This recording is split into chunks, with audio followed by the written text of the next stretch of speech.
Dans la France de Nicolas, qu'est-ce qu'on a d'autre aujourd'hui? Eh bien, on a des humanistes à l'UMP. Oui, Marc Laffineur, qui est ministre des Anciens Combattants, et Jean Leonetti, qui est ministre des Affaires européennes, tous deux ont décidé de lancer, eux aussi, leur collectif. Parce que c'est à la mode en ce moment, l'UMP, il y a la droite populaire, la droite sociale. Eh bien, il y aura les humanistes de l'UMP, un courant qui sera lancé officiellement demain, afin, disent-ils, d'équilibrer la majorité présidentielle. En gros, ils trouvent que la majorité a trop dérivé à droite et qu'il est temps de la recentrer et de faire vivre les valeurs humanistes. Moi, je trouve ça assez insultant pour les autres qui sont à l'UMP. Ouais, ça veut dire que les autres, c'est des dictateurs, ça veut dire que les autres, ce sont un peu jojo, quand même, hein.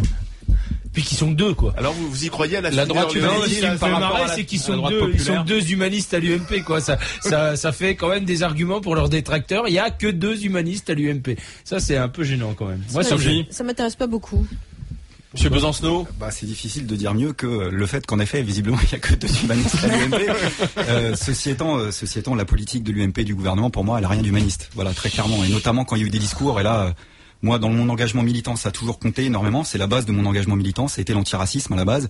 Et là, je crois qu'il y a un verrou qui a sauté ces derniers mois, qui choque d'ailleurs pas que la gauche, pas que les antiracistes. Je crois que ça va au-delà de commencer à racialiser.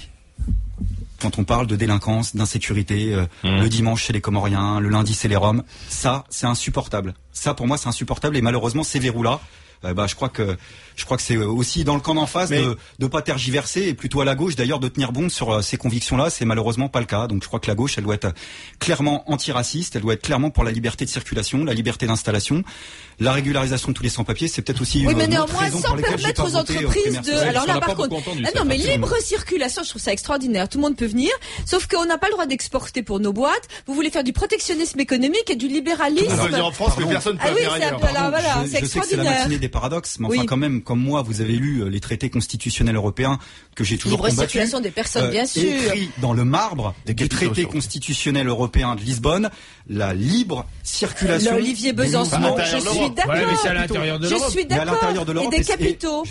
Décidément, si je peux.